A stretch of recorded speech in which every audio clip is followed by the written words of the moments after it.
Hello, my name is Drake Cummings and welcome to Design Corner, a show where I break down a system, mechanic, or specific aspect of a game's design and explain why it works or why it does not work.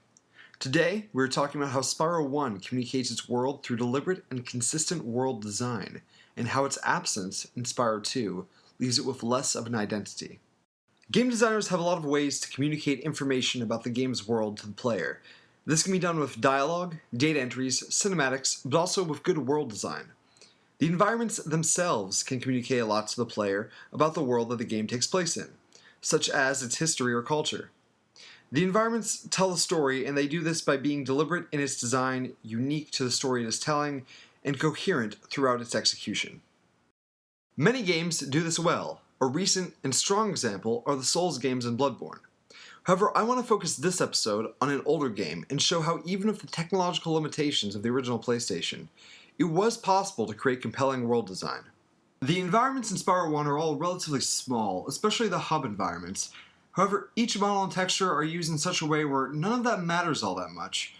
Everything about the world is communicated in its design and aesthetic. There are a total of 6 hub locations in the game, and each of them are distinct. Not only that, but all of the levels in those locations follow the same theme and aesthetic of the hub that they are accessed from. As you go into the levels of these hub locations, it's clear that all of them are just different parts of the same main location. This cohesiveness is essential in telling the story of that world that Spyro takes place in. Each level reveals a little more about the general location and the dragons that live there. The environments are deliberate, unique, and coherent. Look at how each of the hub environments is designed aesthetically and thematically. Then, look at one of the levels that can be accessed from that hub. They are consistent in style and reveal a little more about the general area that hub represents. It makes the overall game world seem larger, but also defines it with regions that make sense. Each of these 6 locations also feel like they are part of the same big world. None of the locations are arbitrarily detached in any way. There is always mountains or water or swamps that extend into the horizon to let you know that the area that the hub exists in is larger than just what you can see and explore.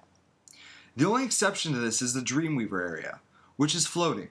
However, because of the clouds and general aesthetic, it's obvious that the Dreamweaver area is a region that exists in the sky, so there is context to why it floats.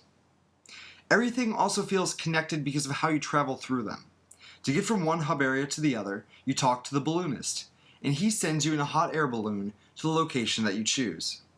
This conveys that these locations are not close, but can be reached with conventional travel, without having to teleport or something non-contextual like that.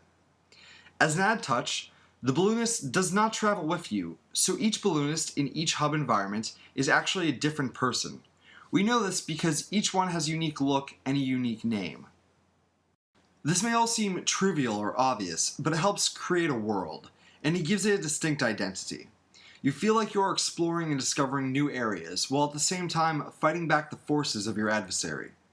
It makes you care about your quest more because of the scenario established and reinforced by good world design.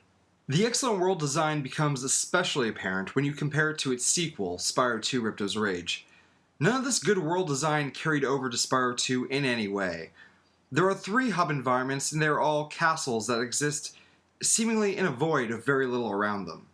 It gives no sense that they are part of a bigger world that Spyro 2 takes place in. The levels that you access in each of the hubs are also seemingly random and don't connect back thematically or aesthetically to the hub environments in any way. For example, the Summer Forest contains the Colossus level, which is icy and cold. The 3 hub areas mostly lack any distinct identity aside from the seasons associated with them, but the theme of the season is not persistent to the levels that you can access from each hub. Look at how each of the hub environments is designed. Then look at one of the levels that can be accessed from that hub. They do not at all support or match each other. It makes the world incoherent and unbelievable geographically. These don't seem like regions, they feel more like levels in a video game. Nothing about them feels deliberate or unique. Then, finally, to travel between the worlds, you take teleporters instead of being transported by way of hot air balloon or something similar.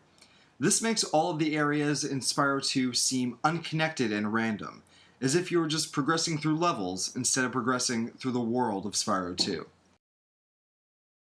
It's odd to see a sequel take such a large step back, especially because of how much of the story of Spyro 1 was told through its environments. However, I hope it's clear that Spyro 1 made the most of its limitations by capitalizing on its world design and gave us environments that are much more engaging and interesting than what Spyro 2 had to offer.